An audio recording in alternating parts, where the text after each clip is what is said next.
의학부 신재영 기자. 부모들이 자식을 좀 사랑한다는 명목으로 자신들의 이기심을 이렇게 좀 정당화할 때가 있잖아요. 요즘 엄마들이 아이들에게 선물을 해주는 게 있다고 하는데 이 선물이 과연 사랑일까요? 내 딸을 지키는 유학 선물. 그 50대 강남에 사는 주부 차 씨가 있는데요. 딸이 유학길에 오르게 됩니다. 그래서 이 딸을 손을 잡고 병원에 가요. 그래서 병원에 가서 이제 임플라논 시술이라는 걸 합니다.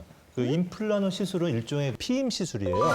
근데 이게 이제 딸이 좀 생리통이 있었어요. 그 생리통으로 좀 고생한 딸을 위해서 임플라논 시술을 이제 하러 데려간 거죠. 최근에 이런 미혼의 그 딸을, 특히 이제 유학을 가는 딸에게 이런 피임 시술을 해주는 그런 엄마들이 늘고 있다고 합니다. 말도 안 돼. 그러니까 이제 이게 찾는 사람이 많다 보니까 이제 그 강남 지역 산부인과에는 이제 방학을 맞으면 이제 유학생들이 대거 귀국을 하잖아요.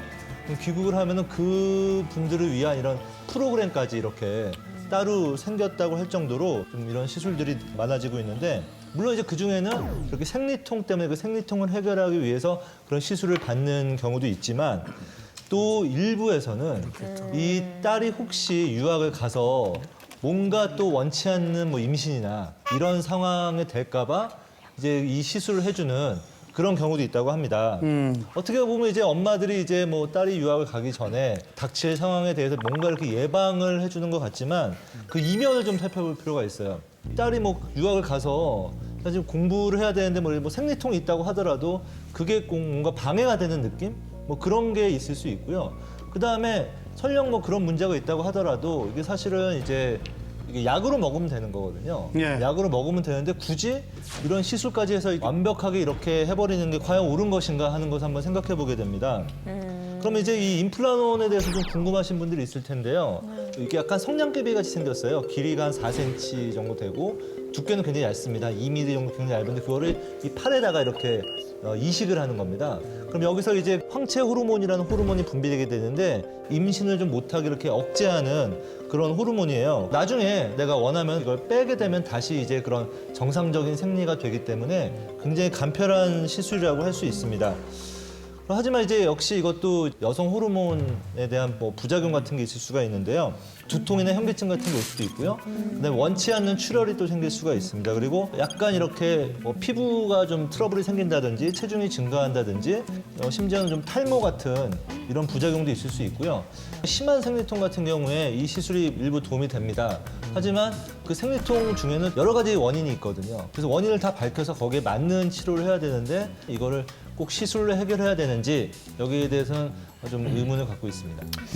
아니 저는 궁금한 게 예전에 남학생들이 이제 여학생에게 임신을 시키면 안 되니까 정관 절제 수술을 시키는 부모가 있다 뭐 이런 얘기가 나왔는데 그것도 다시 복원이 되니까 뭐 그런 거잖아요.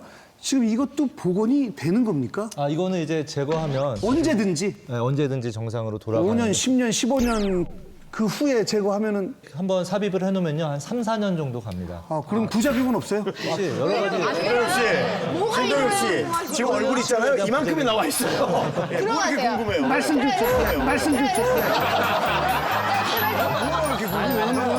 난 너무 이상하 말도 안 된다고 아, 근데 생각하는데. 몸에 그만큼 조금 부작용이 네, 있을 몸에 수 부담이 있다고 그러니까 하죠. 이렇게 자식들을 너무 이렇게 손을 놓지 못하고 과도하게 과잉보호하는 이제 헬리콥터 맘이라고 부르는 분들 있잖아요. 이분들이 요즘 갈수록 좀 더 다양한 기이한 방법으로 자식을 감시한다면서요? 네, 요즘 엄마들이 이 감시는 굉장히 스마트해졌는데요. 엄마들도 SNS에서 익숙한 세대라서 성인 자녀가 SNS에 올라오는 사진까지도 일일이 다 검열을 한다고 해요. 그래서 위치 추적 앱이 있는데 그걸로 자녀 동선을 계속 감시를 한다고 합니다. 근데 요즘 젊은 층에서는 이 엄마의 간섭에서 벗어나기 위해서 이 SNS를 할 줄 아는 부모님과 친구 관계를 이제 끊어낸다고.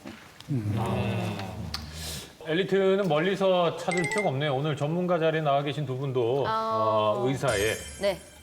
또 뭐 S대 출신의 법조인 아니겠습니까? 네. 그 어머님들의 어떤 교육열이 좀 남달랐을 것 같은데 김태현 변호사님은 어머님의 뭐 어떤 교육관 뭐 이런 게 좀 있었습니까? 아니요, 저희 어머니는 그냥 자유방명. 저희 어머니도 저 어렸을 때 자유방임형이었거든요. 자유방임이 여러분 이렇게 위험한 겁니다. 약간 반대로 저 같은 경우는 분당에서 되게 공부 잘하는 학군에 있었는데 제가 거기 가서 공부를 안 하고 놀기 시작했거든요. 그 방황을 한 거죠. 너무 잘하는 애들이 많으니까 재미가 없어진 거예요. 그랬더니 어머니가 저를 데리고 공부 되게 못하는 곳으로 이사를 한번 갔어요. 일부러. 예, 그러니까 그때 뭐야? 공부 안 했는데 왜 성적이 잘 나와? 이러면 다시 재미가 생기더라고요. 맹모 삼천지교인데 굉장히 역발상으로 그러게요. 아이의 자신감을 심어주기 위해서. 그런 것 같아요. 네. 부모님 중에서 뭐 이런 건 조금 돌이켜 생각해 보면 이런 건 좀 심했다. 혹은 그때는 이해가 안 됐는데 지금은 좀 이해가 된다.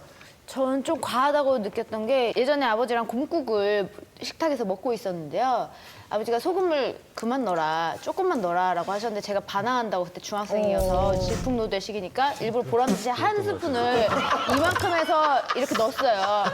싫은데 난 짜게 먹을 건데 이러면서 딱 넣었는데 어떻게 그 순간에 아버지가 식탁을 바로 그렇죠. 다 그럴 수 뒤집으면서 있죠. 너 일로 오라고. 네가 짜게 먹던 싱겁게 먹던 상관없는데 부모님한테 이러는 거는 말이 안 된다. 그래서 그때 엄청나게 혼났거든요. 낚싯대로 막 이렇게 혼나고. 그 뒤로 아버지한테 찍소리 못 하거든요. 집에 아버지가 낚시하시거나 골프하시면 조심해야 돼요. 자, 신정 기자 마지막으로 정리를 해주시죠. 네, 일부 어머님들이긴 하지만 제가 한 말씀을 드리겠습니다. 이기심과 사랑을 구분해 주십시오.